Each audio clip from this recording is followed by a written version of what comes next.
the fundamentals. And the more they understand and the more they're able to apply these, the more they will be in control of their health, and really the more they're going to enjoy their lives. Tonight is a very special one for me because, like many of you saw the email, I had a really back injury at the onset of this year, and I was very, very fortunate enough to have known about our guest, and so he was the first person I called upon, and he did a fabulous job. I'm not sure if I'd gone anywhere else I would have gotten as good results. But it was not just about me, it's about the other people too who had experienced tremendous relief from their back pain, and not only that, but because this doctor was able to teach them about the problems of their health, teach them about what they needed to do, they were able to have longer and lasting results. So again, it is really with a lot of pleasure that an honor that we have him on the call tonight. All right, I'm just going to go over a couple of things. Like, as you all know, we have to go over these things. The three things we must always be familiar with.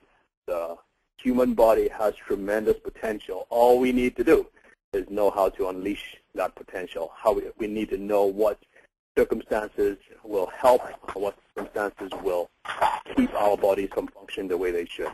All right, and the threats to our health, of course, are the last part. What our bodies need to function at their best. Tonight, we're going to be talking about the first two, and the class, of course, is understanding pain.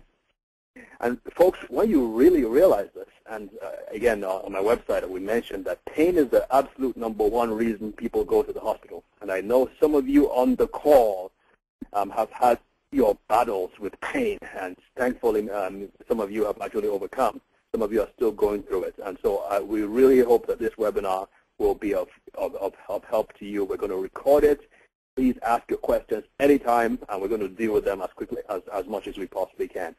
The thing with pain is that pain affects all the systems in your body. It affects your mind, it affects your nervous system, it affects the endocrine system, and it affects the immune system as well as the other 60 trillion cells in the body.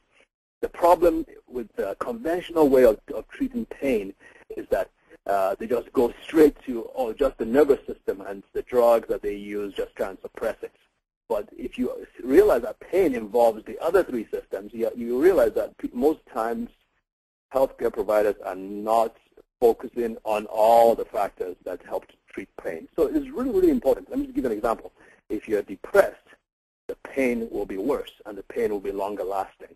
And so your emotions play a huge role in it. And as we go on in the webinar, hopefully those things will be pointed out. Okay, and tonight, again, we have Dr. Bernard Fu. He's a chiropractor, a very well-respected chiropractor in the Tulsa metropolis over here. And by the time this webinar is over, you understand why he's so respected. A very sharp guy. He may be speaking a little fast, so we're going to have to slow him down from time to time because he just has so much information to share. That's his website, that's his phone number, and that's his address. Sherry, would you like to just read out his bio, please? Sure, I'd be glad to. Okay, Dr. Fu, native of Ponca City, Oklahoma, attended Palmer College of Chiropractic after graduating from Oklahoma State University. He received specialized training from Dr. Mark Morningstar of Grand Blanc Spine Center and Gary Lawrence of Lawrence Chiropractic Clinic. Dr. Fu founded Advanced Spinal Health in Tulsa, Oklahoma in 2004. He devotes much of his practice to physical medicine and is especially skilled in scoliosis rehabilitation and spinal decompression. He is a board member of Clear Institute, an organization founded to help scoliosis patients without bracing or surgery. Dr. Fu is also a member of the Oklahoma State Independent Chiropractic Physicians Association. Great. All right, well, Dr. Fu, thank you so much for being on the call. Are you there? Yes, I am. I appreciate it, David. Well, you really talked me up really well, so. Well, no pressure, but you have a lot to live up to, huh? Yeah. All right. Well, while Sherry is changing the screen from my screen to yours, I know this, that you initially wanted to be a doctor, an MD, and you changed your mind along the way. could you just give us a brief history of why you became a chiropractor in the first place? Well, interesting enough, I actually had a kind of a crazy history. I actually did a little bit of professional fighting, and I tore my rotator, and I tore so badly I had to have it actually tore into my pec, and the whole humerus was actually my pec muscle. They had to do reconstructive surgery on my shoulder. It took me more than a year to recover from it, and most of it was rehab. So I was actually very, very interested in rehab, and I went to a chiropractor down here in Ponca City, Oklahoma, to get the shoulder rehabbed, and did some of the rehab on my own, and then finally slowly recovered. But as you know, a one-armed fighter doesn't fight very well. So I decided to do chiropractic, and it seemed to be the most relatable to physical medicine. And so that's how I kind of fell into what I do now. So it was basically an injury and an accident that made you switch from your initial course of life to chiropractic. Yeah, I was actually originally a pre-med student, and so when that had happened, I was like, hey, this helped me tremendously. I know I can help a lot of other people with the same type of injuries. Mm-hmm. And you bring from what I understand, you bring a unique philosophy to your treating patients. You want to talk about that and how yours differs from others? Yeah, first of all, I'd like to keep all this very, very exciting just because I'm super ADD, so I even try to make it exciting so I don't get bored myself. But so I'm gonna throw out some random information just to keep things fun, but yet it'll still be relatable. And actually, David, did you want me to just go ahead and start with the slides? Go ahead. I'll tell you what. Just do whatever makes you feel comfortable. Okay. Go for it. Okay. Wonderful. This is my first time running this type of slide, so I'm not quite used to it, so bear with me, guys. With the chronic pain, I called it the silent killer because it actually does a lot more than just cause pain. I'm not going to go into all the psychological effects with it. That's really not the focus of this seminar. I'm actually going to go over basically the science portion of chronic pain, so I hope I don't lose too many people. I'm going to go and do it as simple as I can possibly do it, and that way even I can still understand it. So the next slide here. Just use the arrows on your computer. That might help. Yeah, I went down, not moving. Okay. Right. Well, how about if you just tap on your pad? Yeah, I did. Okay. What else can we do, Sherry? Okay. So do you have a right and left arrow key? Yeah. If you push the one that points to the right, that usually works. Yeah, I just pushed it. It's not moving. Okay. The other option and just clicking on the slide, that doesn't work? No, that was weird. I actually did it just a few minutes ago. I know. Yeah. Okay. The last option is you can right-click on your screen, and usually one of the choices will be next slide. Wow. I think my computer froze. That's wonderful. Oh, really? Oh. Okay, well. I actually have the presentation open on my computer if you want me just to do it, and you can tell me when to advance. Yeah, I actually have a hard copy in front of me as well. I guess if you can click on to the second page with it says Pain Fun Facts. Okay, let me make myself the presenter.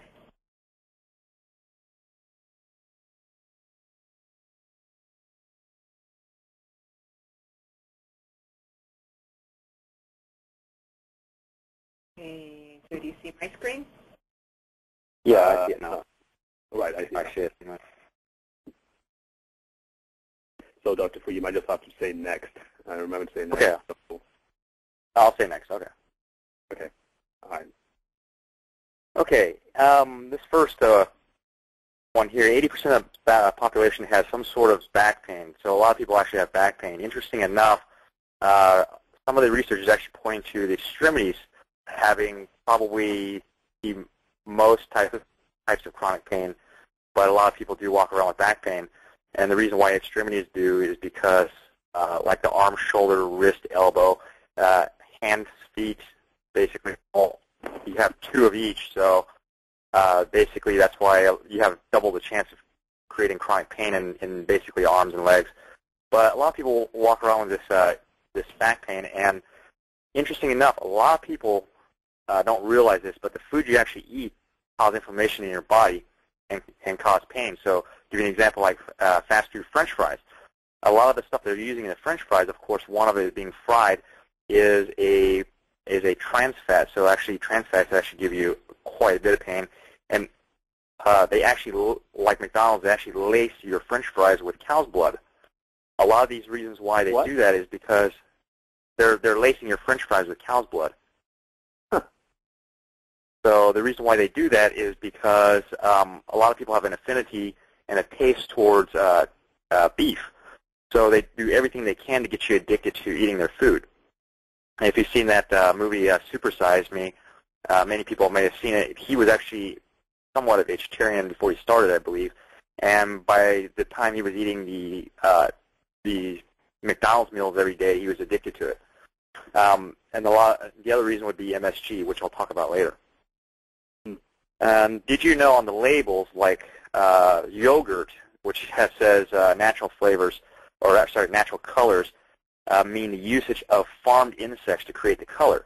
So a lot of times the pink coloring that you're actually thinking it's actually just natural coloring of some sort, pink coming from maybe the strawberry. They're actually farming something like beetles to basically squeeze the color out of the insects, and that's what you're getting your color from. So a lot of these food companies are actually doing some crazy stuff, and that's why they call it natural, because technically, I guess it would be natural. So be very careful by the time when I'm done presenting a lot of stuff to read your labels. A lot of the stuff that the companies are putting in your food are actually, a lot of them are actually lying to you. Give you one example of a very good lie is the word trans fat. They'll often say there is no trans fat in this food or no trans fat on the label. And on the back of the label, they'll use the word partially hydrogenated oil, which is actually the same word. Did you know that with 1 year of chronic pain, the brain can actually shrink up to 11%? A lot of studies are actually showing 5 to 11% of brain shrinkage with chronic pain. Wow. Next.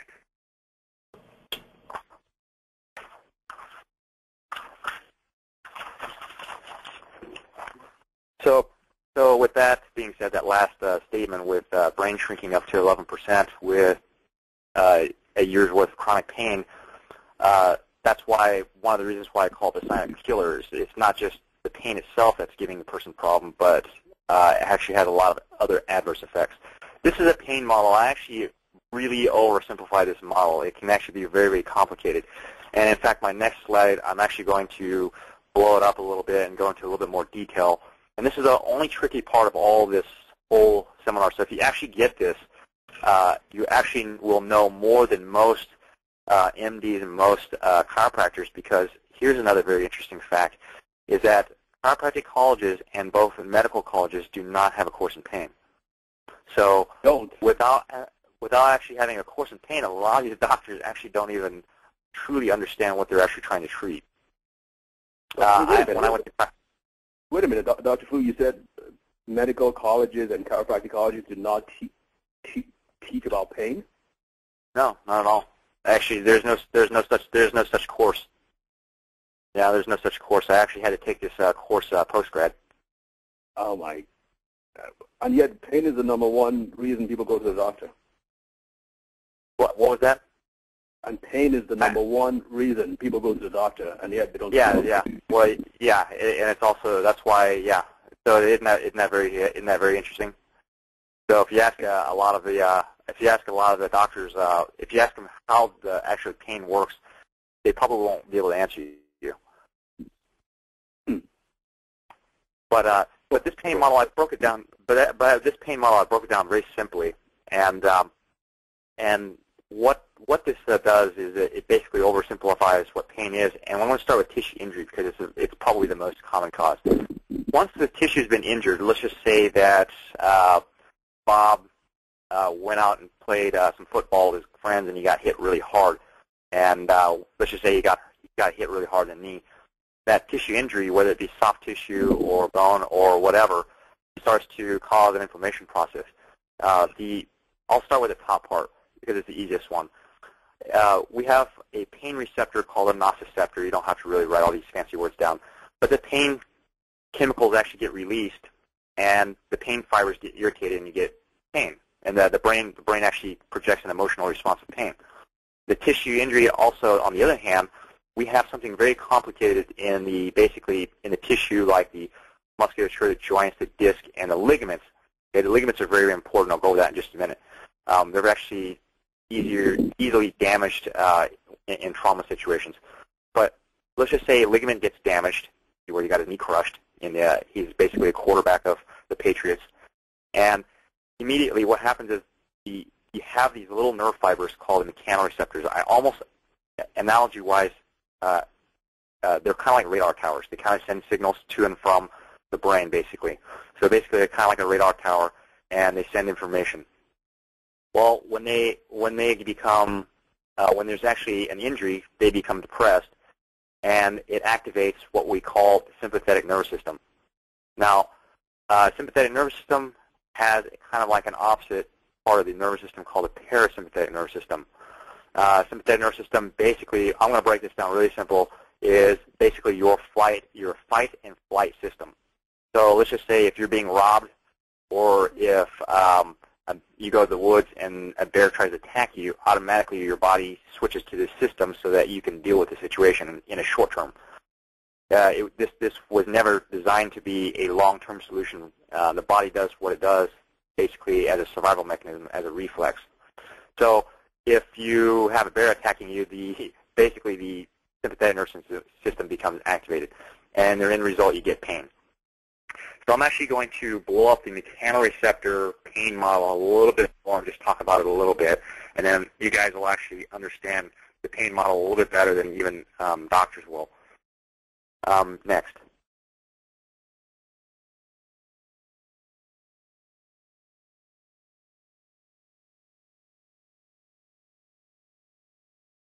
Okay. Again, I really simplify this quite a bit. I'm not going to talk about everything on here just because it's not really necessary. But the only reason why I put all this stuff on here is just for accuracy purposes.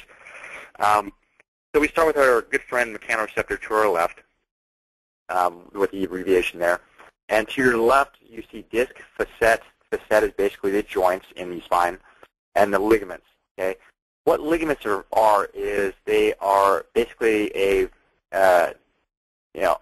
what we call white tissue, and it attaches bone to bone. They actually are heavily innervated with, heavily innervated with basically pain fibers and the mechanoreceptors.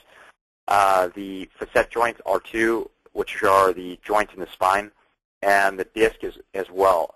For those of you who don't know what a disc is, basically they are kind of like the little gel substance between the bones of the spine. They actually reorganize the shock throughout the whole spine. A lot of people call them shock absorbers, but they're really not. They actually distribute the force evenly throughout the spine. So if I get hit in football, the discs kind of just dissipate all the force throughout the body so you don't get injured.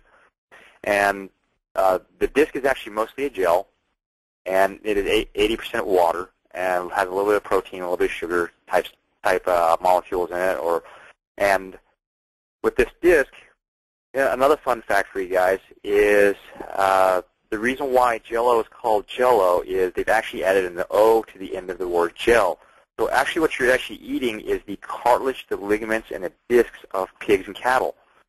And what they do is they dehydrate the discs after crushing it all up from the pigs and cattle, and they dehydrate it, take all the water out of it, and that's why you're getting a little powdered form in the package.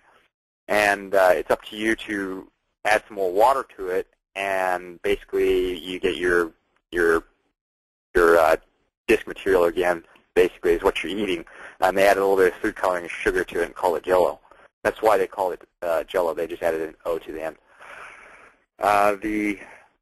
This center, or the largest little bubble in the middle, basically is our spinal cord. So if you took the spinal cord and you cut it straight in half, and you're looking straight down on it, this is what it would somewhat look like.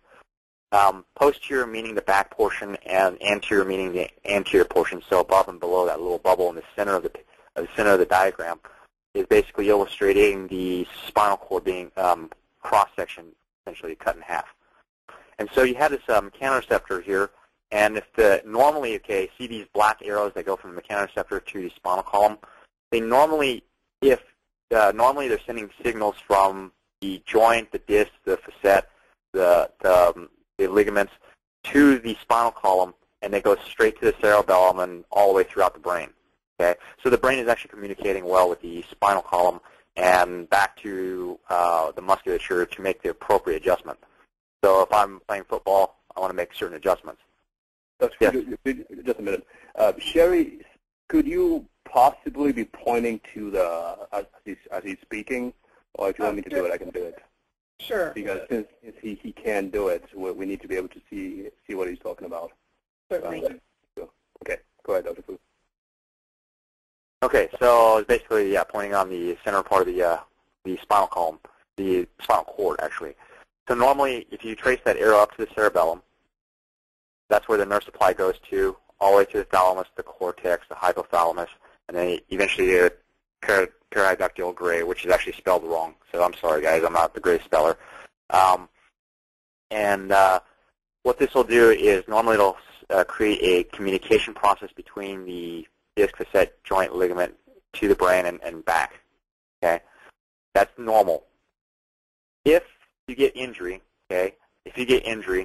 what will happen is it'll go through the red arrows.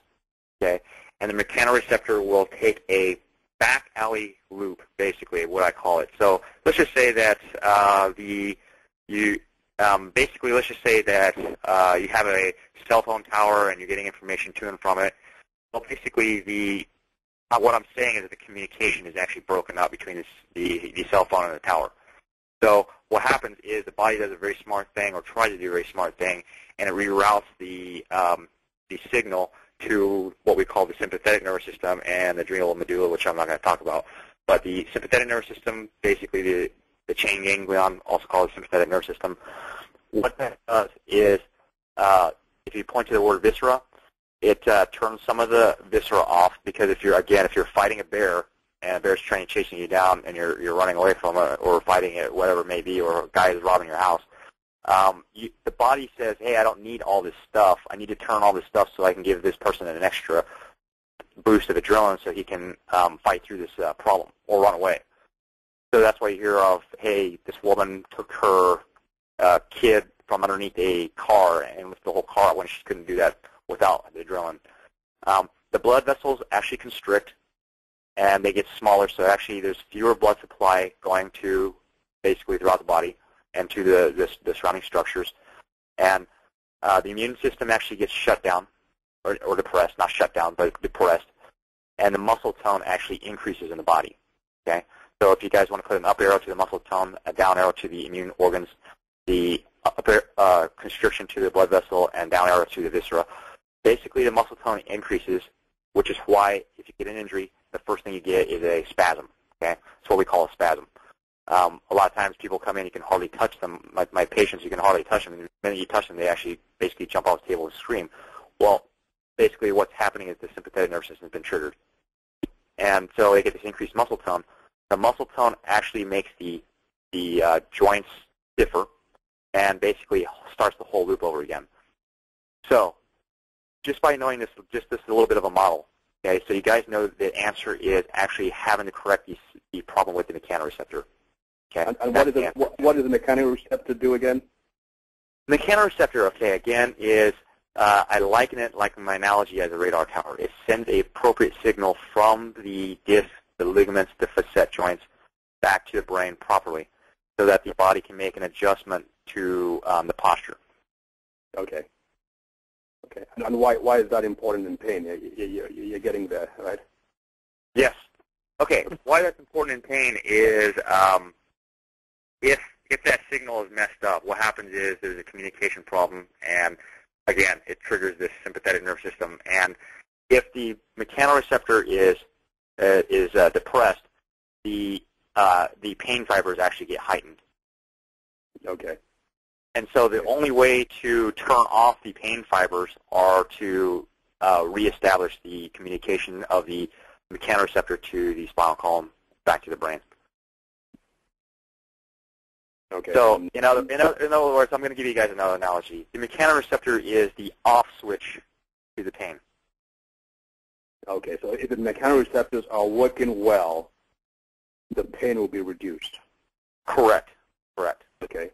What happens in injuries? If there's an injury, they turn the mechanoreceptors actually travel through that sympathetic nerve system pathway. Oh, okay. So that is really what happens. And that's really what happens. Which the All right. sympathetic nerve system actually drives the pain. Okay. So actually, that should be another bubble with an arrow sign showing pain as an end result. Okay. And the viscera, I know folks will be confused about that term. Viscera would refer to the intestines, the liver, and all the other stuff. Yeah, the organs, basically, right? The organs of the body. Okay. I'm sorry, guys. I'm still trying to convert the words. I'll be the intermediary here. So basically what you're trying to say is that the key to dealing with pain is the mechanoreceptors, not just the pain fibers, correct? Okay. Yes, they're basically knocked out. The mechanoreceptors are basically knocked out. So they're basically KO'd, and the pain fibers are actually heightened. Remember on our previous slide. Remember on our previous slide we had the pain fiber pathway where it's actually directly irritated by the substance that's actually triggering the pain receptor fibers. Mm-hmm. Okay. So what happens is when the pain fibers get triggered off, the mechanoreceptors get depressed, and they take a different route, which is the sympathetic nerve system. And you have to turn the mechanoreceptors back on to block the pain fibers.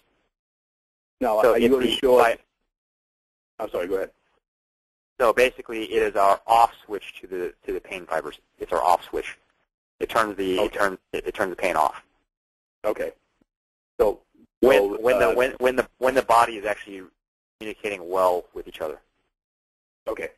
Right. So it's like this. If the command, let's just say the military is trying to send a strike force to Iraq for some reason to hit a certain target, but yet they have absolutely no communication whatsoever, their chances of actually hitting their mark is pretty much next to none.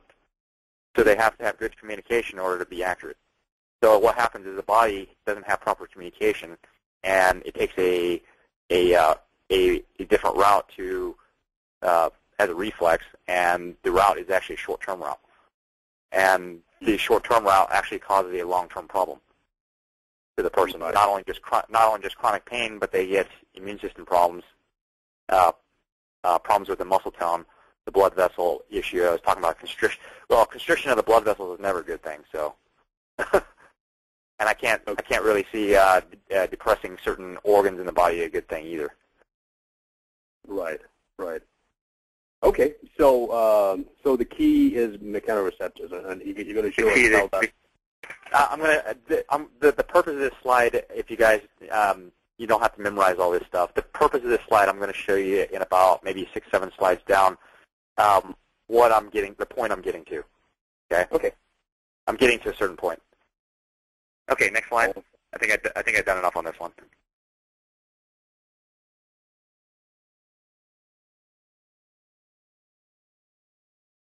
Oh, it takes a while. Yeah. Okay. Here's part of the point I was getting to. There's a guy by the name of Dr. Henry Windsor, an MD. He published a journal in the Journal of Medical Times. And what he observed in 50 cadavers was that there was 130. He found 139 diseased organs out of the total of 50 cadavers, basically dead bodies. And of the 139 diseased organs, he found that there was a direct correlation between the sympathetic nerve supply, our culprit, right? The culprit that actually causes the pain, the sympathetic, the bad guy, basically, that causes pain. That 128 of them had actually a direct nerve supply to the abnormal curvature of the spine. So it's basically these 50 cadavers actually had spine problems, basically like arthritis, a abnormal curvature of the spine that made the spine very stiff, and obviously that area was actually triggering the sympathetic nervous system. And since the sympathetic nervous system supplies nerve supply to the organs, this pain was actually causing problems to the organs. And what he was saying was 128 out of 139 of them had a direct correlation to that nerve supply to the area of the damaged spine. And damage doesn't necessarily have to be someone sitting in a wheelchair, handicapped. It could be, hey, I got in a car crash and I damaged the ligaments in my neck, and I didn't ever get this thing fixed, and now my neck doesn't work quite right. My neck hurts. And the person didn't correct it because they didn't have the proper information to actually get it corrected. It's like a football player blowing out his knee and never getting it taken care of. And I guarantee someone who blew out his knee and never got it taken care of, eventually that will become arthritic and that will actually cause problems. My brother being one of them.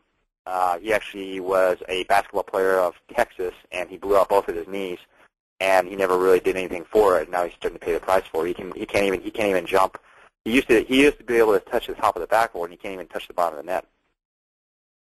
Oh wow. So, yeah, both of them. He never got rehab. He never had surgery. He never did anything for his knees, and he just let them basically degrade. Wow. What he also found was that the other diseased organs, the other 11 ones, actually that didn't directly fit to the nerve supply, were actually very close to the abnormal curvature of the spine. So what he was saying was the problem, the actual organs actually had the nerve supply either above the area of the abnormal curvature in the spine or below it. Because obviously when you're looking at a person from the front, they should be straight. And when I take films of people, I have never had one person ever had what we call a normal spine. Yeah, I mean, that's just obvious. I mean, obviously, someone coming into my office is going to have, an issue with their spine. So basically, what you're saying from these is that even an organ in a distant part of the body, apparently not related to the spine at all, but if the organ is diseased, you're going to see a problem with the spine and the nerves supplying that organ. Is that what you're saying? Yes, because the interesting enough, a lot of the nerves that actually say, like the mechanoreceptor, like I just showed you, share a similar nerve supply to the organs as well. So what he was saying was these people who had basically damaged their spine, whether through sports, whether being hit by a car accident, or sitting in a chair all day long and basically had poor posture all day long, and eventually let their back they let their back decondition. These people were actually, in the long run, having actually a direct problem to the organs. Okay. So, which I'm going to talk about on the next slide. Basically, poor posture actually does have an ill effect. Okay. Okay. Next slide. Oh, okay. I guess I lied. There would be actually foods that goes in between this. So this is actually one of my more favorite subjects. Foods, MSG. Okay, also known as hydrolyzed soy protein. So be careful, guys. There's actually 12 different words for MSG. I didn't put all of them on here just because there's too many to put on here. But MSG is very interesting. It's basically the glutamate on the end, basically called monosodium glutamate, excites the brain enough to where it makes the food taste better than it really does. So it becomes very addictive because if it excites the brain, it makes you addicted to it. Something that depresses the brain, obviously you wouldn't like it. But it becomes very addictive, but what happens is the glutamate, too much of it actually destroys the nerves because it floods the nerves with too much glutamate and overexcites it, kills it, which is why they call MSG an excitotoxin as well as aspartame. Then the next one is high fructose corn syrup. It is non-digestible. So if you've ever left a Coke out, actually Coke is actually very interesting. It has the phosphoric acid in it, and the acid is actually strong enough to basically be a toilet bowl cleaner. And a lot of and basically I believe that the phosphoric acid is designed to keep the bubbles from dissipating in the Coke. But these Coke drivers that drive the Coke around to the stores actually need a corrosive chemical license to drive around with them, which if you need a corrosive chemical license, I'm not 100% sure why people would drink it. I haven't drank Coke in probably like 10 years. or any other or any other sodas. I just don't drink soda.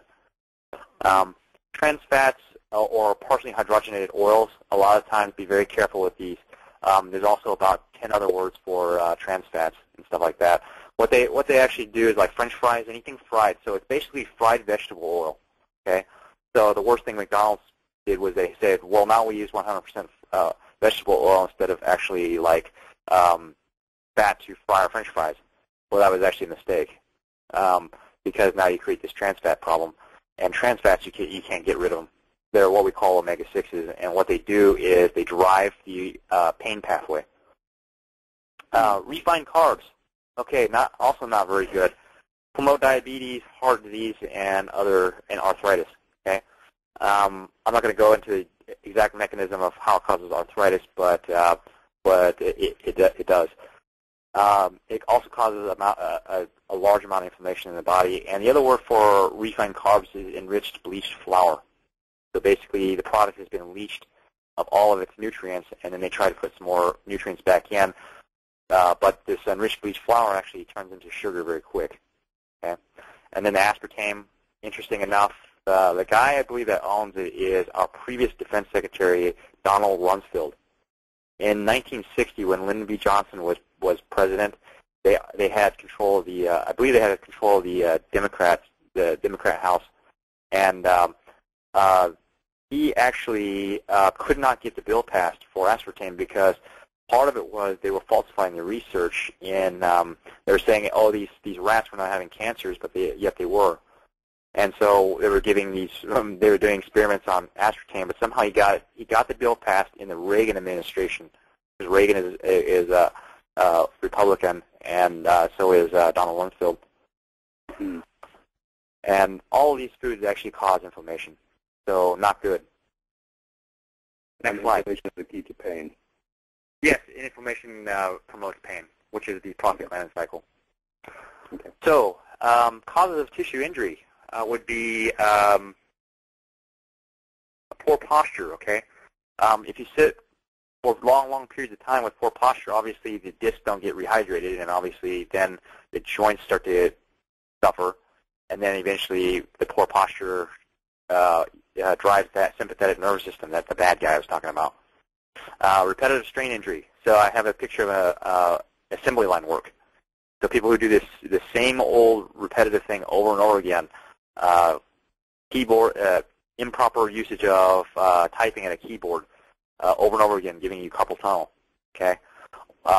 Or like I said, assembly line work, repetitive injury. The spine can only take so much when you repeatedly traumatize it, or even other joints, really. Whiplash. That actually is not 100% an accurate picture.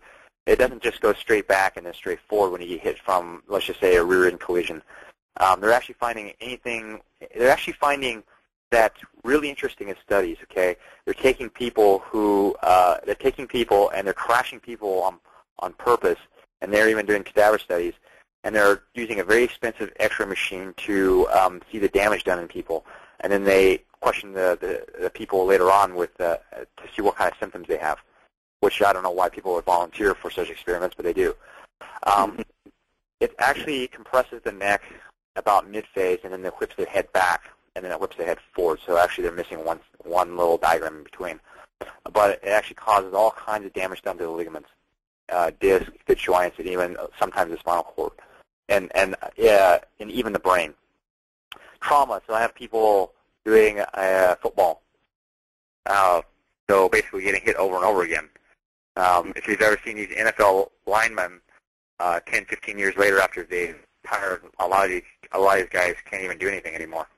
They basically are basically battering rams for years and years. Next slide. Well, you didn't mention anything about autoimmune diseases or other soft tissue injuries caused by chemicals and other things. I guess you're focusing mostly on the skeletal and muscular system, right? Musculoskeletal, because it's one of the more common ways, and I only have so much time to explain everything.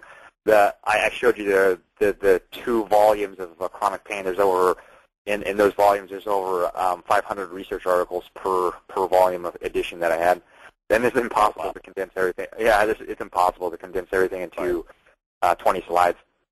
So that I guess what was your question? What did you want to know about it? Oh no, I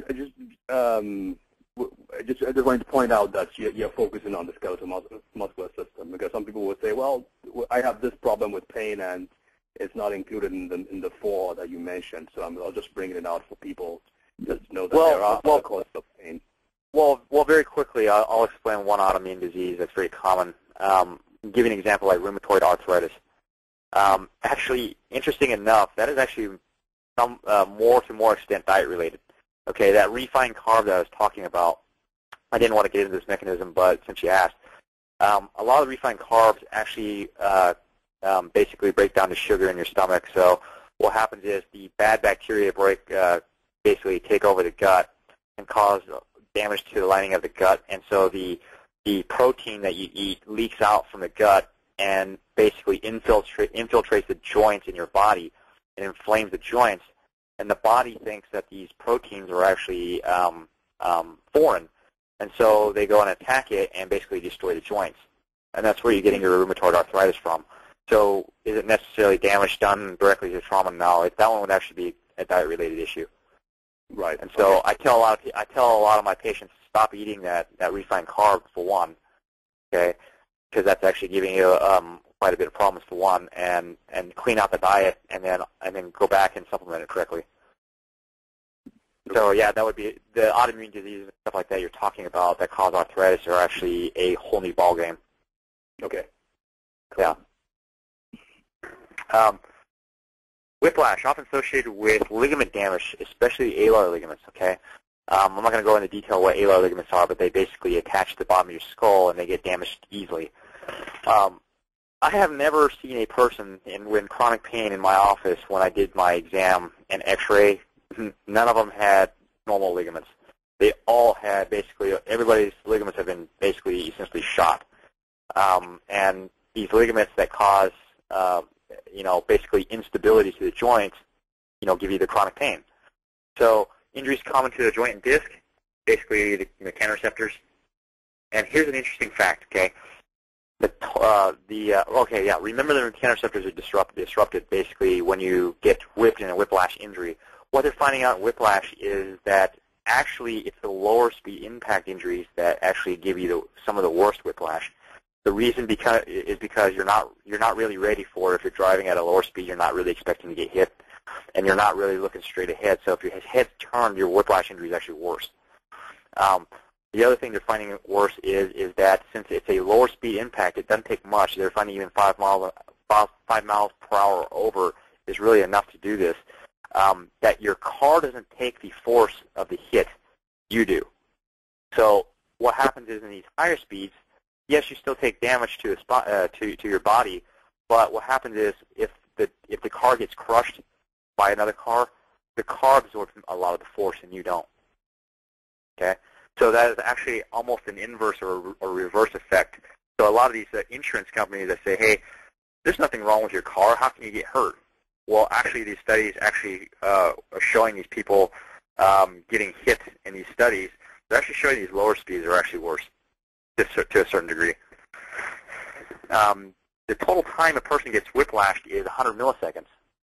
So what happens is the next comment down, person's reflexes act at 125 milliseconds to 215. So what that means is that the fastest reflex at 125 milliseconds is still not fast enough for you to get to brace yourself to avoid getting hurt. So when you're getting hurt at 125 milliseconds, okay, so it's just not fast enough for you to react to it. And I don't know who that person at 215 milliseconds. That's really slow. So this means that the car crash occurs too fast for the person to guard themselves, and the result is ligament tears, joint damage, and disc injury.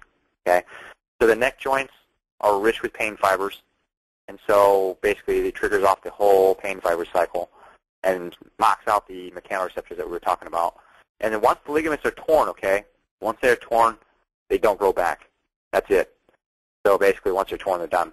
There is no blood supply to the ligaments, disc, and cartilage, so that's why they don't grow back. Okay, so that's why a lot of people say my muscles hurt or whatever. Actually, a lot of doctors try to blame the musculature, and it's really not the musculature, because the musculature they found to be the least sensitive to pain, and they also found the musculature to heal very quickly because it has blood supply. So ligaments can only heal up to 70% of its original strength if rehabilitated properly. It is a permanent injury. So people who come to my clinic and they go, well, 70%, well, that's not 100%. And I said, well, yeah, well, if you damage the ligaments, you know, they can only heal 70%. So what I do is I strengthen musculature around it to fix the problem. Okay? So I strengthen the musculature around it to take the slack for the loss of 30%. Okay, next slide. Okay, whiplash symptoms: neck pain, headache, cognitive difficulties, visual obscuration, so visual problems, and dizziness. Okay. Next slide.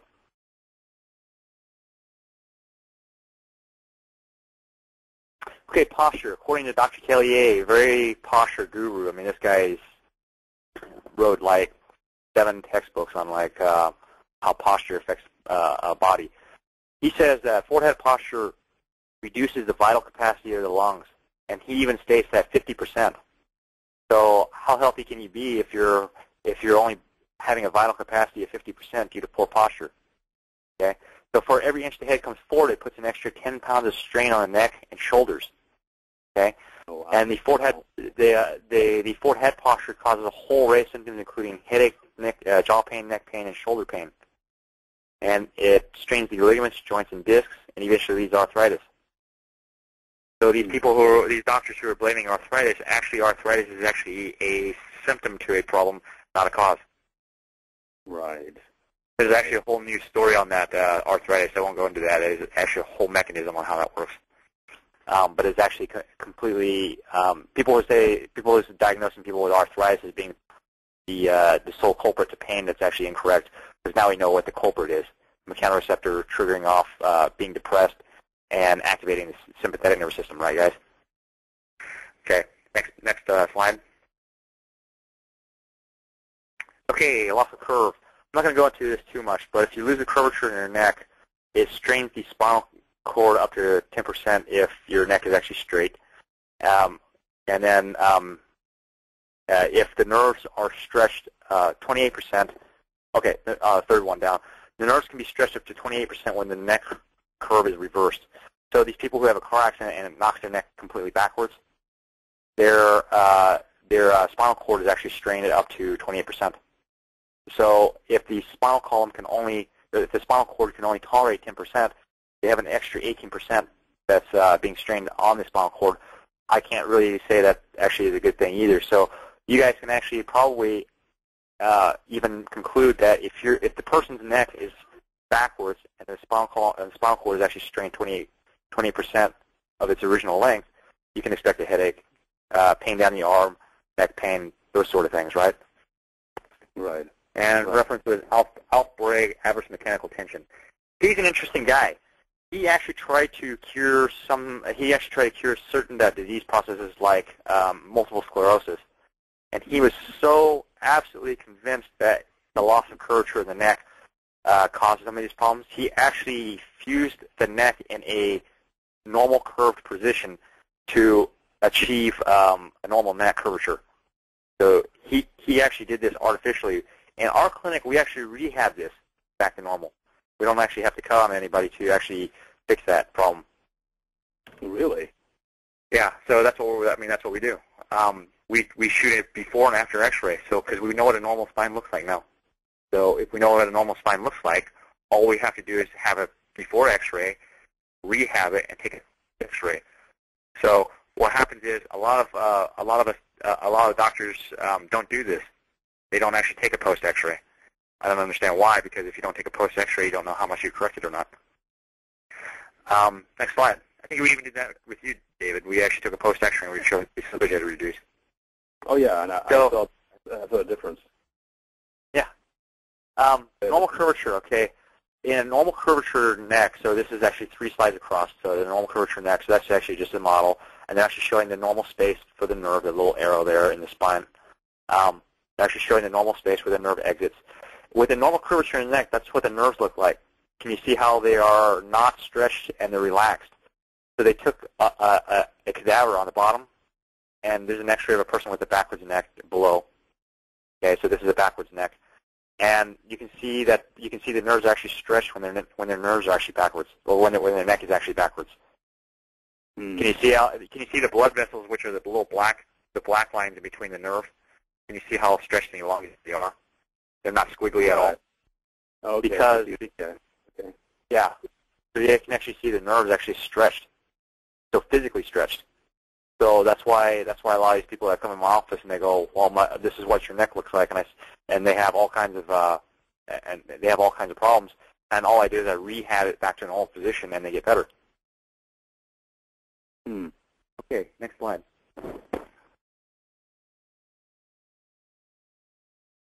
Okay, our ideal spinal model. So from the side view, that's what it should look like, the first one.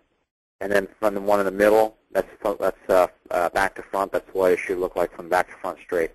And then the one to the right is showing that the spine is actually off and that it's deviated. Those are the abnormal curvatures that Dr. Henry was talking about in that fourth slide in the beginning of the seminar. He was talking about these abnormal curvatures. I've never seen anybody with a straight spine come in my office. So when I rehab it back to normal, we get good results. Next slide. That's just an ideal spine model.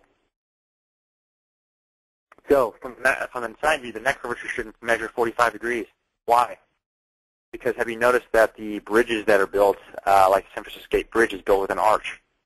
The reason why the engineers designed those arches like that is for a specific reason. It's the strongest type of structure. The low back should measure 35 degrees in a seated X-ray. So this is looking at a person from the side. The mid back should measure 60 degrees. So we're looking at from the side view on an X-ray. From the front view, the spine should be straight and have no abnormal curvatures. Okay. And when we take what we call dynamic views, this is very important. We take a dynamic view with the head flexed and the head extended, meaning that I have them tuck the chin down and I have them tuck their head back, and I shoot an X-ray. The vertebra should not exceed and should not slide more than 0.06 millimeters. If it does, it is considered a ligament injury. Okay.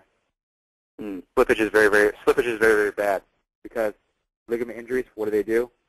They knock out the mechanoreceptors and they go down the sympathetic nervous system pathway and cause pain. Right. Okay. So not Next good. slide. Yeah. Oh, just a fun tidbit, another fun tidbit, guys. Just kind of because I guess I've been throwing so many facts at you guys, but just kind of a fun tidbit. Let's just give you one that's really fun. Here's a good one. Tyson chicken.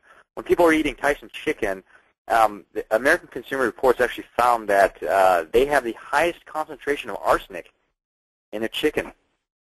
Oh, yeah. And a lot of people are wondering, well, why is there arsenic in their chicken? Well, the reason why is because the arsenic, they're actually feeding arsenic in the chicken to make the chickens hungrier. So when the chickens get hungrier, they actually have to eat more. So when they eat more, they get a bigger chicken. So when you're eating this wonderful, nice Tyson chicken, you're actually getting basically arsenic poisoning. So a lot of this. The other one's another fun one. I like to tell people this. A lot of people don't even like to eat anymore after I talk to them. But the other fun one is salmon, farm-raised salmon. They use something called dioxin, which is actually banned in the United States, but they have the salmon actually farm-raised in like Europe because it's not banned there to put dioxin in it.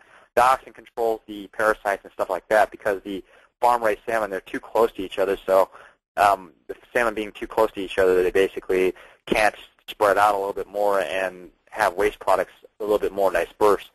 So what they do is they pour the dioxin in to control the amount of parasites and stuff like that growing in the farm-raised salmon. And what happens is none of this farm-raised salmon actually have any omega-3s. because it has to be cold water fish, and the farm-raised salmon really aren't raised in the cold water anymore. So you're actually not getting any good nutrition from the farm-raised. And in fact, so when they're pouring this dioxin, what happens is some of this fish die, and they get what they call accelerated biotoxin. And what happens is the dead fish, they put them in a wood chipper, and they feed them back into the farm-raised salmon fish, and basically you're eating basically an accelerated toxin. Oh my goodness. Because they don't have the same regulations that the United States does. But so these companies cheated a little bit, and they have other countries with no regulations do their stuff. So people does not eat farm-raised salmon. In fact, 99% of the salmon is actually farm. So I actually kind of stay away from it a little bit, pretty much. Chiropractic pain solutions, or say chronic pain solutions, is chiropractic care, acupuncture, and laser. Cold laser, okay? I won't talk too much about cold laser, but they're finding a certain frequency on the laser actually resets the mechanoreceptor. Acupuncture also resets the mechanoreceptor. And interesting enough, chiropractic care in research is pretty much one of the few things that actually resets the mechanoreceptor. The adjustment actually does it. And we're not talking about gross manipulation, like some people that come in, they say, crack my own neck or crack my own back. You have to have a very specific adjustment according to the X-ray for it to work, quite like that. So that is the actual answer, is resetting the mechanoreceptor, right? Well, chiropractic care, acupuncture, and laser do it. So rehabilitation does it also. Well, actually, somewhat rehabilitation and core strengthening. Well, the biggest flaw in chiropractic care, and I know I'm being a chiropractor, so I'm actually very critical about my own profession, is that the biggest comment is that the adjustment doesn't stay. Well, that's true. It doesn't stay. But if you rehab it and you add the core strengthening exercises according to the X-ray, it will stay.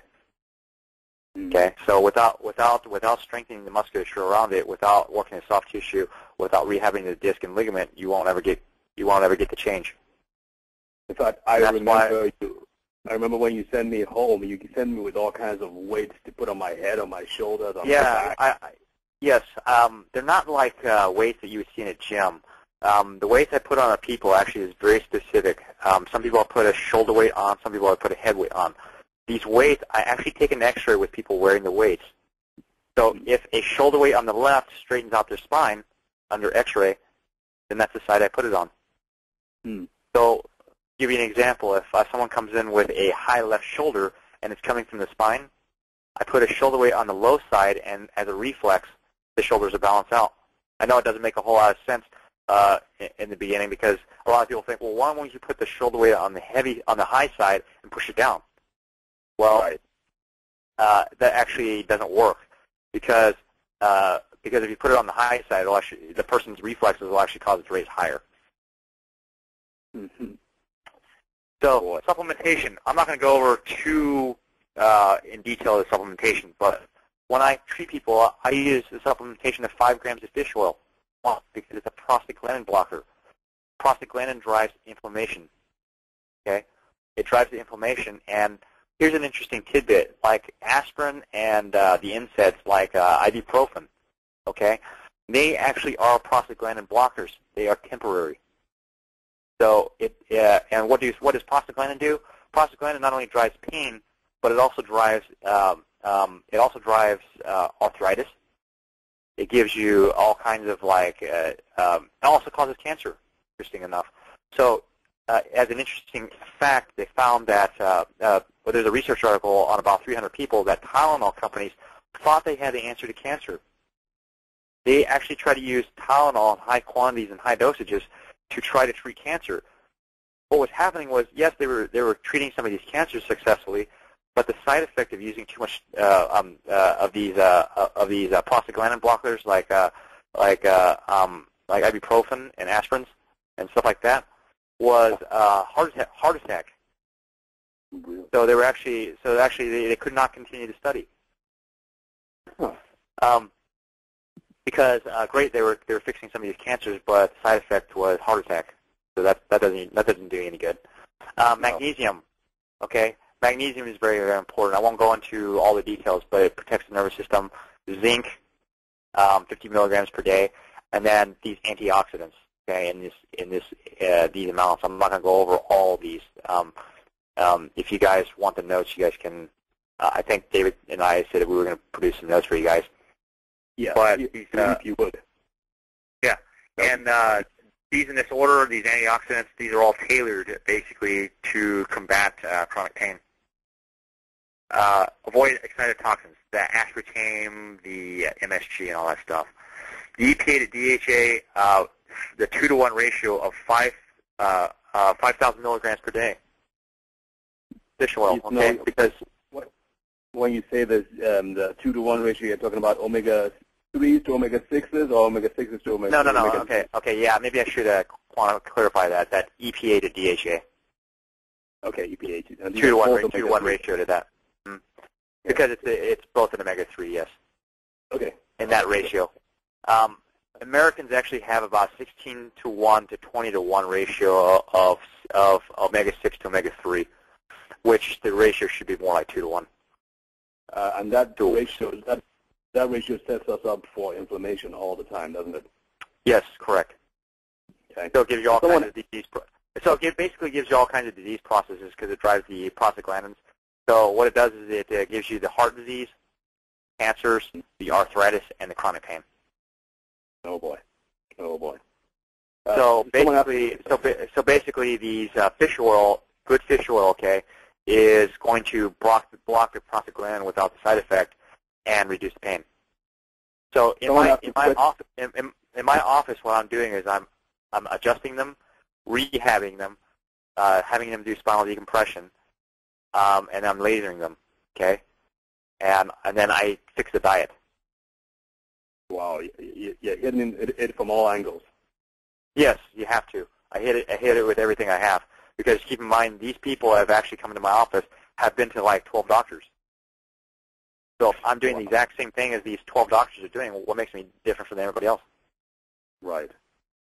So I basically fixed the spine problem, which is important because you want to fix that mechanoreceptor problem, repair the ligament damage, have them supplement properly to control the pain, have them eat better, because we just talked about eating really, really bad gives you pain. Right. That's good. Now, someone asked a quick question. What about the prescription form of fish oil? How does that compare to? I guess she means the fish, regular fish. Well, okay. Keep in mind, this is where the danger is at. Keep in mind, a lot of these supplements are not FDA regulated, meaning that they can put anything there in they want. So what I have done is, what you guys should do is you should do proper research on the company. Do they have research on their supplementation? If they don't, I would have to say that's probably not a good supplement to take. So the supplements I use, I have done research on it already. I asked for the research packets. I say, what research have you done on your supplement to show that it actually does do what it says it does? And people can email you and to get some suggestions on good companies, right? Yeah, a lot of the doctors like to use NutraWest. I use Nutrilite. So, like I said, it's preference-wise. Okay. NutraWest has very good research too. NutraWest, they're very good. Okay, great. Next slide. I think I might even hit on this a little bit. Okay, why chiropractic? Research is showing that chiropractic adjustment neurologically resets the mechanoreceptor and it depresses the sympathetic nervous system, the culprit, right? This in turn breaks the pain cycle. Acupuncture and cold laser therapy have these similar effects on the mechanoreceptors. But the adjustment must be followed up with rehabilitation and strengthening exercises or the adjustment will not hold. Mm-hmm. Post-X-rays must be taken 6 weeks of treatment to see the patient's progress. Okay, so guys, if your doctor isn't taking a post-X-ray, how does he know you're getting better? Right. So there's a before and after picture. Person with no neck curve and a person with a ideal normal neck. You can see the difference in what we do. Mm-hmm. So what we're doing is so basically also what we're doing is, if you can tell the before picture, the person had a ton of forward head posture. The head is coming so far forward, it actually doesn't even line up with the if you take the jaw, it doesn't even line up with the shoulder, which is straight down that white blob. Should line up right there where the pointer is, the jaw. Can you tell it doesn't even do that? Right. So the second picture actually lines up much better. He still has a little forehead posture, but it's not bad. Better than before. Right. Interesting. Okay, next one. Okay, so it's all said and good and done in theory if we that the chiropractic adjustment does this and that. So what I'm going to do is I'm going to give you a research article in the Journal of Chronic Pain.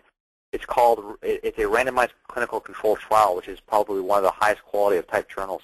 And they compared medication, acupuncture, and chiropractic adjustment. Okay, and what they did was they broke this down into several categories: the years of the treatment type, and also the years of chronic pain. Okay, actually there's an error on this. The average years of chronic pain the patient had for usage of Celebrex and Vioxx was 4.5 to 6.6, not 4.6. So there's a mistake there. Okay. And then the acupuncture, the average chronic patient was having pain of 4.5 years to 6.3. So I guess for whatever reason, they wanted chiropractic to have the hardest of all the patients, and they gave them 8.3 years of average chronic pain for a patient. So they were like, well, let's just give chiropractic care the hardest ones. So this is what they found. This is what they found. After 9 weeks of care, 5% of the people with the drugs said they felt significantly better. The acupuncture, 9.4%, and chiropractic adjustments, 27.3%. Okay. Wow. This is just chiropractic adjusting. There's no rehab because in our clinic we're probably hitting more like 90 to 95% of the people getting better.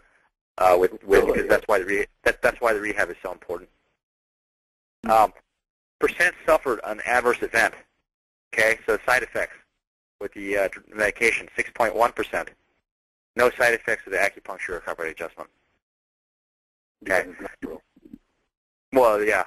Probably not going to hurt anybody with necessarily needle acupuncture and adjustment. The percent improvement in general health. Now, this is very important because we're talking now including someone who's psychologically feeling better, like someone who's actually depressed, because depression obviously goes with pain. But 18% of the people overall general health-wise said they felt overall their lifestyle was better, meaning that their daily activities like, oh, I wanted to go ride a bike and I did it comfortably or whatever, they felt better, or I wanted to play tennis and I felt better. And then 15% with acupuncture and 47% with chiropractic adjustments. So we're just talking about chiropractic adjustment after 9 weeks with no rehab. No rehab at all. And so it beat all groups. And by the way, that reference Journal of Spine is equivalent to the New England Journal of Medicine, which is what MDs read. They read a very select set of journals because certain journals are very hard to get articles in. And this article showed that that when the medical doctors reviewed it, they said this is a very good article. So July 15 of 2003 in Journal of Spine. Very, very, very, very good journal. It's actually we've actually tried to publish articles in Journal of Spine, and it's very hard to get it in there. And Dr. Morningstar and I, we actually even tried to get an article in the Journal of Spine, and they returned our article back with over 100 questions. They said, okay, you need to answer all these 100 questions correctly, or else we don't publish your journal. So this is actually a very good journal. So actually, obviously, that journal, and there's actually there was they found certain method research problems with our journal. We didn't get it in the Journal of Spine. It's very difficult to get in Journal of Spine. Next.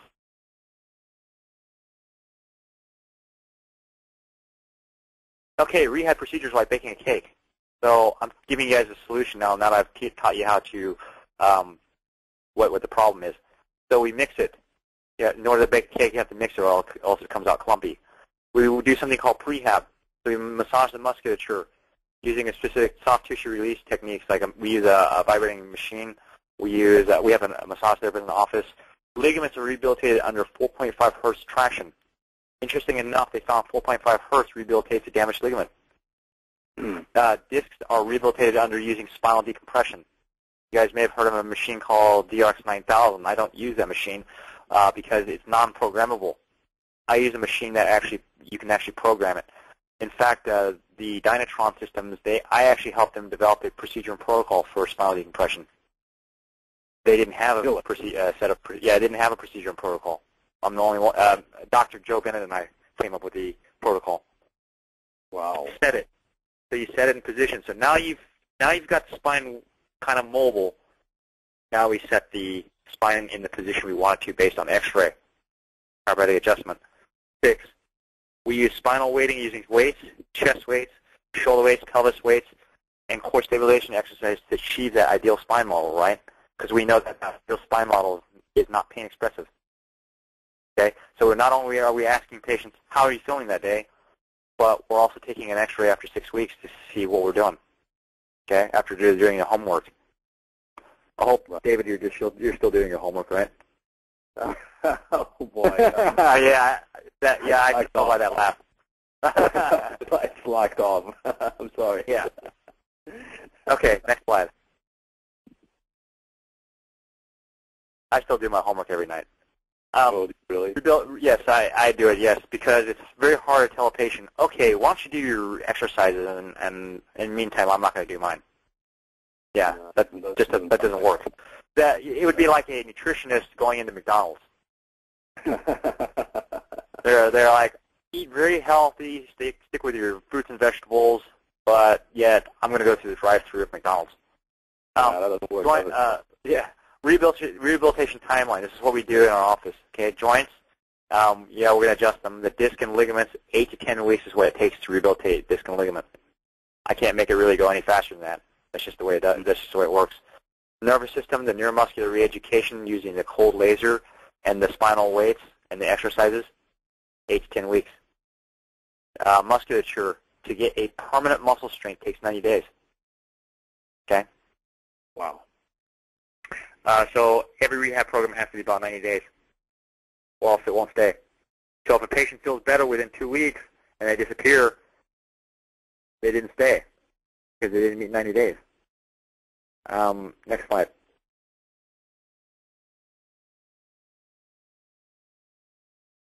Someone says you use X-rays. How useful are thermography tests? I didn't get your question. Someone said the question was that you use X-rays. How useful are thermography tests? Well, there's some positive. There's some very positive things toward thermography. In fact, a lot of doctors are actually using it in whiplash cases, and it does help you quite a bit. It doesn't necessarily tell you how to treat the patient, but it does tell you what areas of the body are actually having trouble. Because thermography, to a degree, isn't wholly specific to the person's problem. So, but a lot of newer machines that are coming out, they're actually testing muscle testing, the strength of the musculature when they're doing whiplash, and they're finding these people actually have really weak muscles, and they're actually showing the thermography readings are way off. So that basically it just helps them. It helps more so in a clinical setting to help you have a better case, so to speak, when you're trying to help this patient through litigation.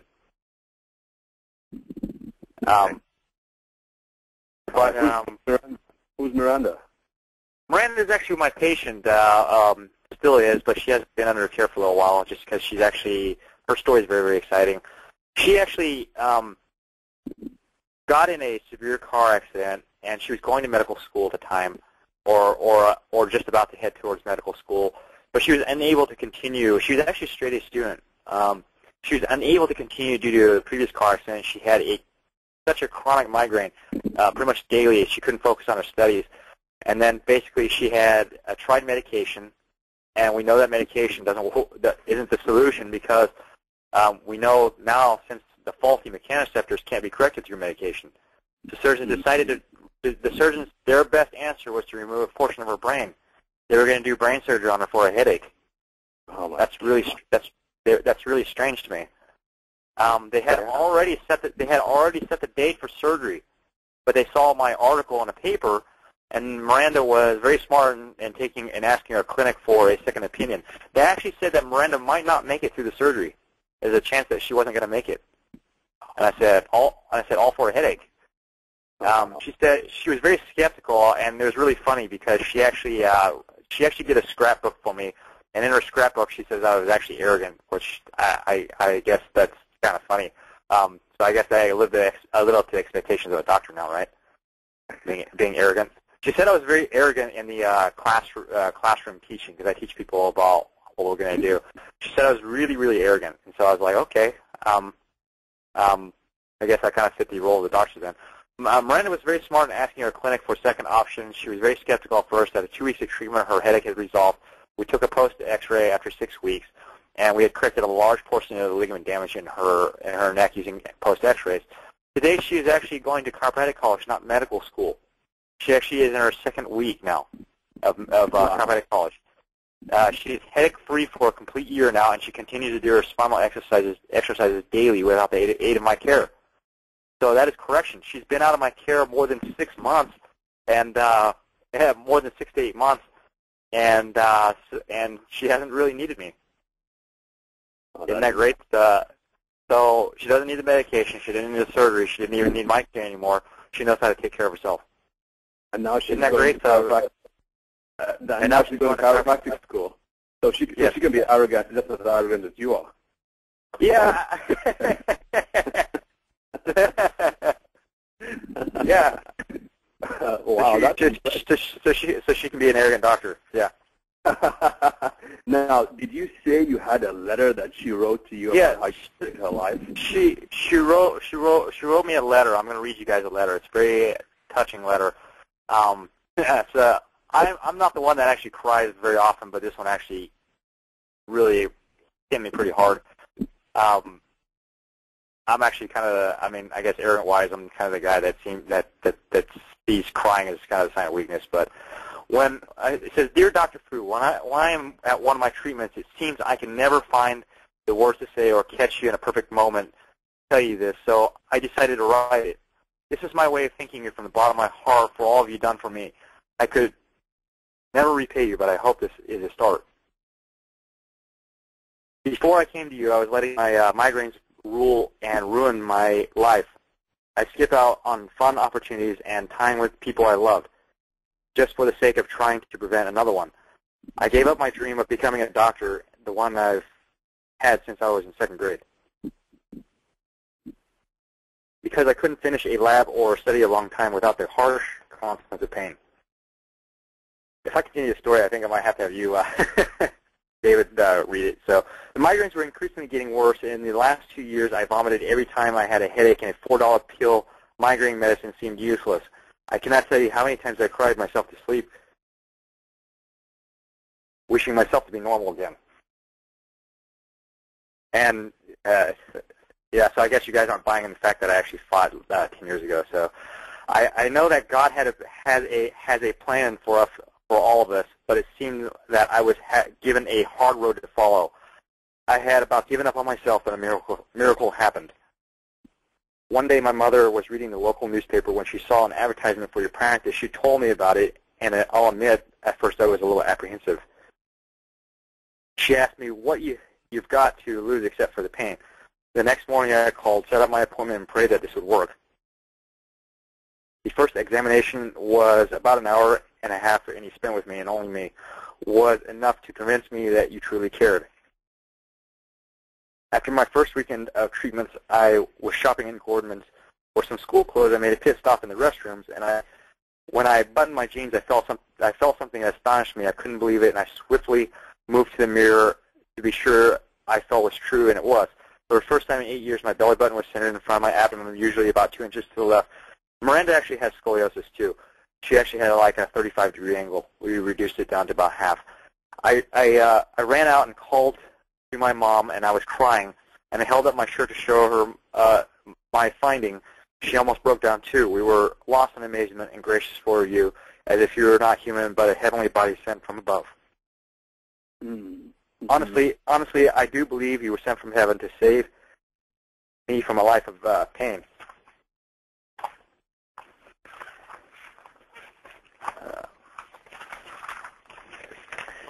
Today, being over 7 weeks since my last migraine, I realized how much I let the migraine rule me. I keep myself to remind myself how you can drive distances now, or hey, keep studying longer. You don't have to worry about a headache ruining tomorrow. It has been about 7 years since I could do that. Now, after seeing all you have done, I believe in you more. I believe God answers prayers, and I believe you were the answer to hundreds of my prayers.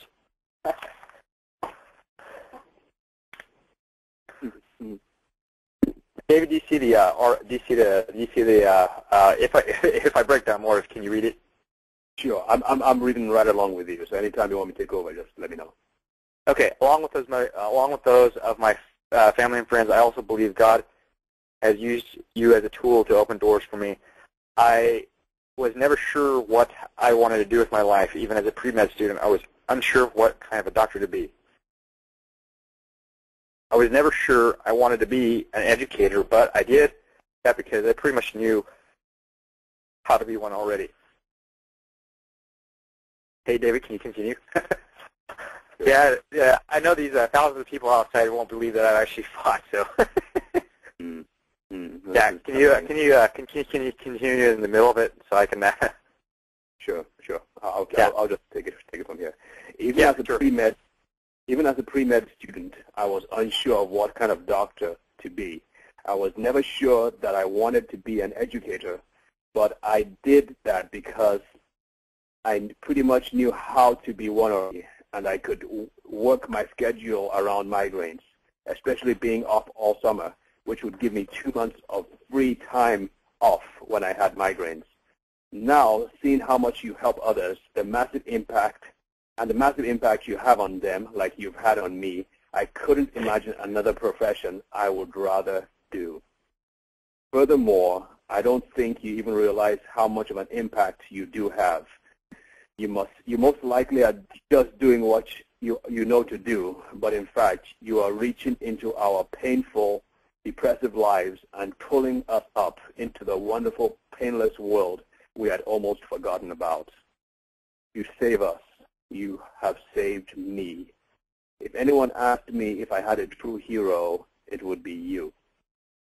My favorite quote and my philosophy of life is this: when you are born, you cry, and the world rejoices. Live your life so that when you die, the world cries, and you rejoice. I believe you are a prime example of this. I wish to be like you. I would be overwhelmed with joy in being able to just do half of the things you do.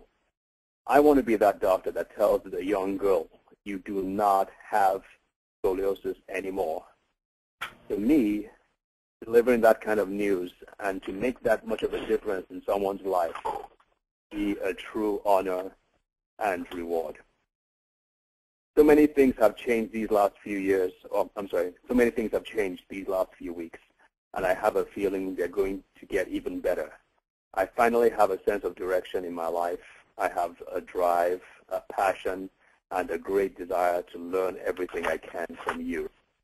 My ultimate dream would be to do what you do, a huge new clinic working with you on all sorts of patients. I am willing to do whatever it takes to make that dream a reality. I hope you never wish to move away from here because I plan to continue my treatments and maintenance with you for as long as we live. In addition, I would love to do my residency with you. I don't want you to think I'm copying you. I've just been so inspired and so touched by what you've done for me that I want this feeling and the knowledge of these treatments to spread like wildfire. I want to shout it to the world. I cannot thank you enough for this opportunity. I hope you will find my letter as a recharge to your battery. I want to encourage you as much as you have encouraged me. I am fascinated and speechless every time I leave your clinic. I see other patients smiling, and I have not heard one complaint. This or that is the kind of life I'd wish for anyone. You deserve all of the praise you receive. If you ever get down or life gets too hard for you to handle, I want you to remember my smile and remember all the good things you have already done. Again, I want to thank you for everything you've done for me. Dr. Fu, I owe you everything. I owe you my life. Sincerely, Yolanda McGee. Thank you. For someone who calls me arrogant, she really is trying to make me have an ego trip, right? Trying to make up for it, huh? Yeah. Oh, wow. Dr. Fu, that is fantastic. That is amazing. Yeah. That is amazing. Well, I can relate to that, too, because, I mean, like I said in my letter to folks, I mean, many times I'll be lying down and receiving treatment, and I'll get into a conversation with fellow patients, and they'll talk about how they've been in pain and how they tried one doctor after the other, and they were about to go through surgery. They heard about you, and they came, and voila, everything just changed for the better. So I'm really honored to know you, too, and thank you so much. Yeah, I appreciate it, David. Yeah, and thank you so much for being on the call and all that. Yeah. Are you okay? Yeah, I'm good. I am good. It's just that that letter seems to do it to me every time. Mm-hmm. I thought after reading it about 10 times I wouldn't have trouble with it, but I guess this time it still did it. Mm-hmm. I appreciate it, David. I guess I'll take questions for about 20 or 30 minutes. Sure. That is if I haven't bored everybody yet. Well, most people are still on the call, so people are enjoying it. We've had some great feedback here on the calls too.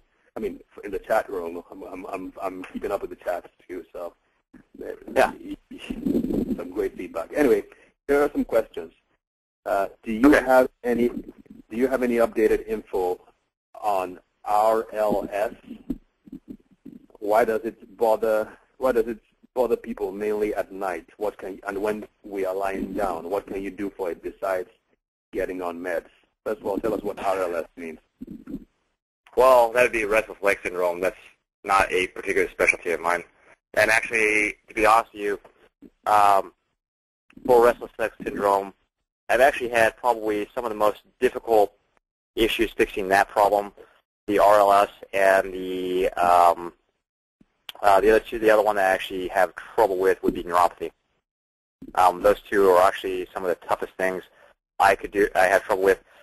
Probably the best guy to answer that question. Okay, so since that is not my specialty and I don't usually treat that type of patient, the best person to talk to would be a Dan Murphy. He actually treats these types of issues, and that would be his specialty. He's actually another doctor in my film. So if they have a personal question or an email address, that would be the perfect person to talk to. Let me pull that up real quick. Okay. Can we ask you another question while you're doing that? Yeah, that would be for his email address. Okay, email this would be Paw PAW 1233 at AOL.com. And here's also the phone number is 925-420-6564. Okay. Yeah, Dr. Dan Murphy actually doesn't do chronic pain anymore. He does this type of stuff, the neuropathies, the restless leg syndromes, the heart attack, and also cancers as a chiropractor. Hmm. His conviction is that his mom had died of cancer and his dad had died of heart attack. Mm. Mm. Okay. Paul, that's PAW1233 at AOL.com. Yes, PAW. PAW, and then 925-420-6564. Okay. Correct. Sending this to everyone so they can get it. All right, next question. Thank you.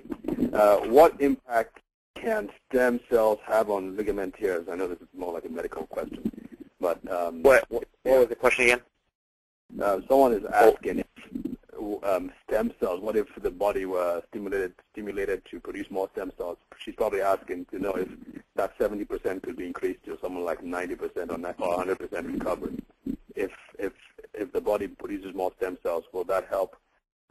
ligament tears to heal better? Yeah, that's a very good possibility. I don't know if the medical profession is that excited about trying to fix ligament tears. I think they're a little bit more excited about using the stem cell to perhaps replace an organ or someone who has a very diseased, like a diseased organ. Actually, physical medicine and rehab is pretty weak in the United States overall. It's stronger in Europe and other countries because they're a little bit more open-minded. But in my opinion, it would work. It's just if they're willing to actually spend that type of money on a ligament injury. Right. Right. Yeah. Does that help answer? I mean, yeah, it would work.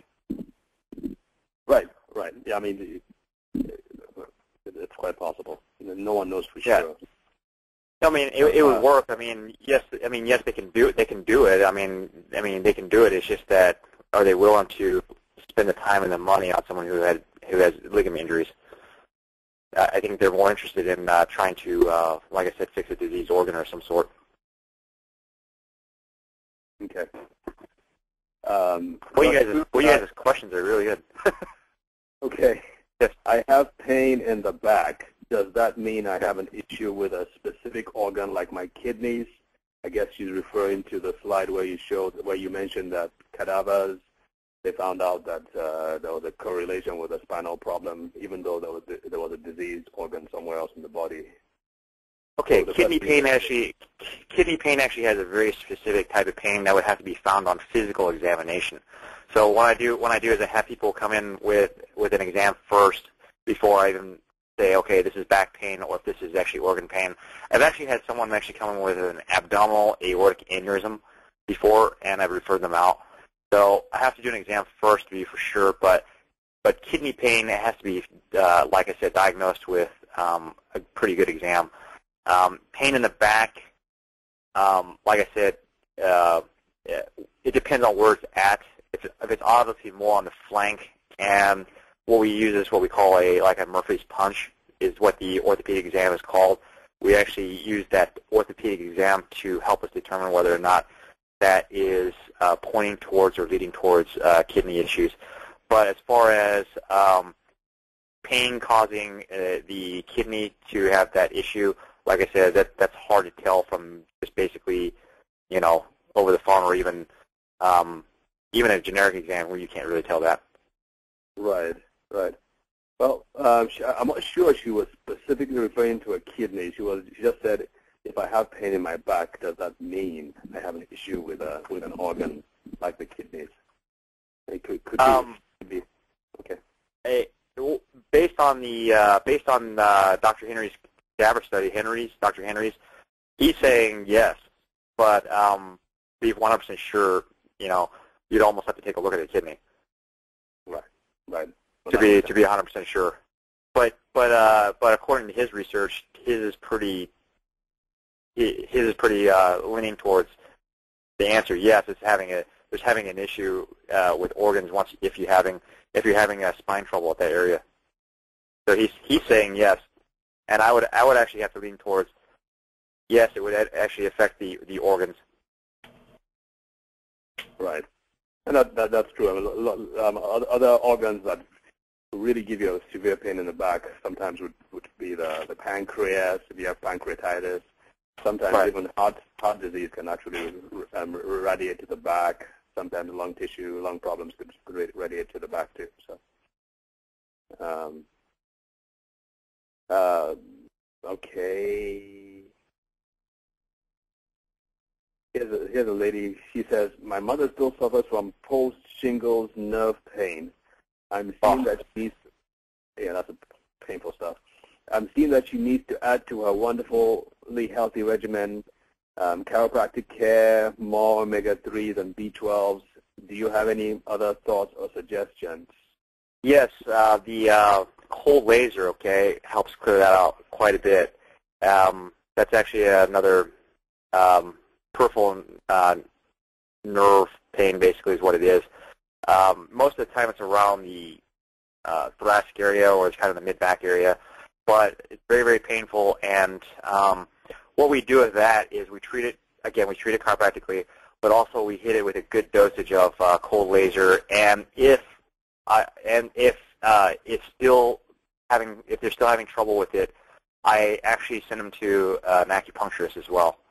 The other thing would be I actually had a patient with very painful shingles, and we did probably about 7 laser treatments with the cold laser, and it cleared out. And actually, within the first treatment, he said he felt better. So we actually had some of the shingles clear out. But the shingles eventually will clear out on its own anyways. It's just very painful. But with the laser, it will speed up the process. Hmm. Okay. Sherry, does that answer your question? I would have to get some feedback from. Well, if that answers your question, please let us know, or if you want to rephrase it, let us know too. Okay. What can be done? Let me ask another one. What can be done for chronic polymyalgia? Polymyalgia in chair all day with severe pain. This is somebody. Did you say fibromyalgia? She called it. I think it's polymyalgia. I guess that's just multiple muscle pains. Probably the same thing. Very close to fibromyalgia. Chronic polymyalgia. You're not familiar with that, are you? Polymyalgia. Basically, I would have to seem to say that would be some sort of basically multiple types of pain in the soft tissue. But I guess the question is a little bit generic. Can you have them be a little bit more specific? Okay. If you want to, could you please clarify? Whoever asked this question on polymyalgia, please go ahead and clarify. In the meantime, Sherry, you have any questions? No, this has been very interesting. Well, you've had experience with a chiropractor yourself, haven't you? Yes, and also he does the cold laser as well. It is very, very helpful. Yes. Polymyalgia. Oh, can you see that, Dr. Fu? Polymyalgia rheumatica. It is called here in Australia. Oh, okay, she's polymyalgia rheumatica. Okay. Yeah. Okay.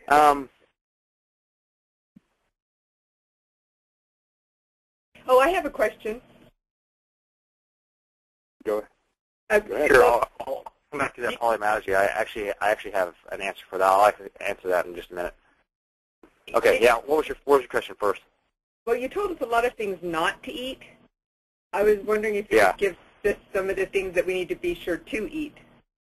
Well, obviously, you should be eating as close to organically as you can, because they're actually not putting the pesticides and everything in it. Because those chemicals can also help trigger the inflammatory response, couldn't they? Yeah. So basically, you should obviously.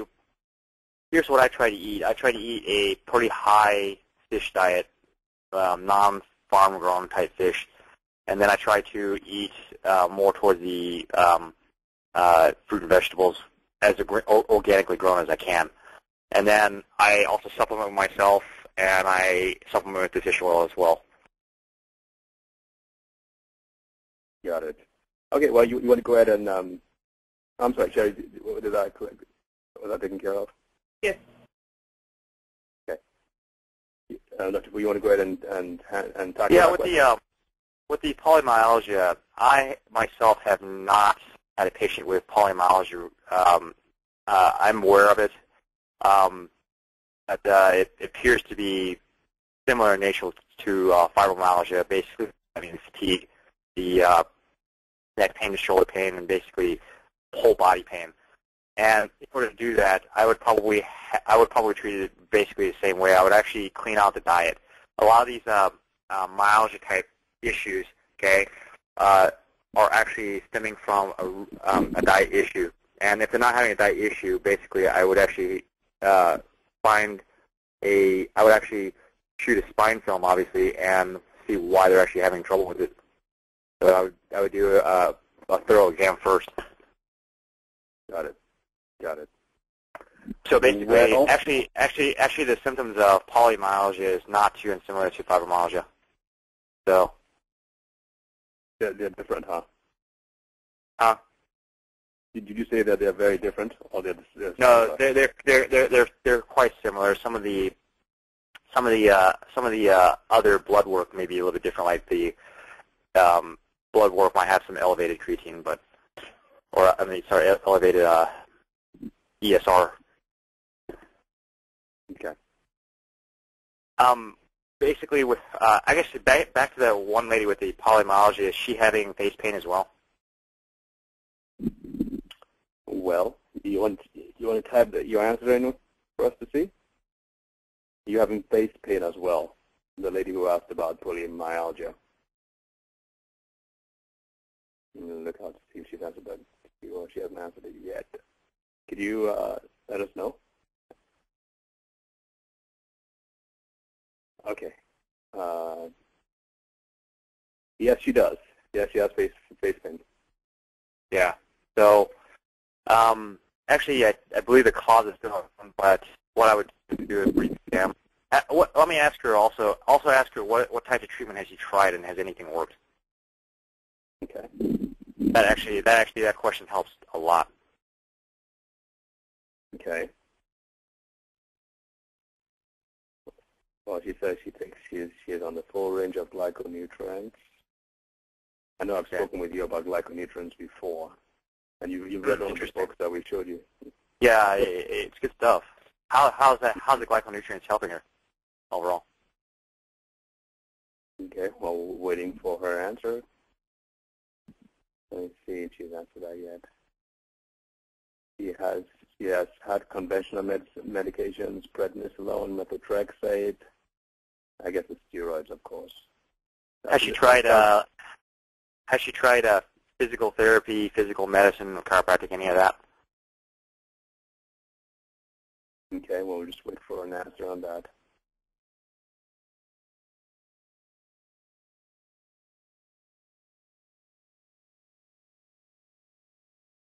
Okay, my mother had polymyalgia rheumatica and had previously had shingles above her eyes. She has found the most relief from prednisolone. What else should she try?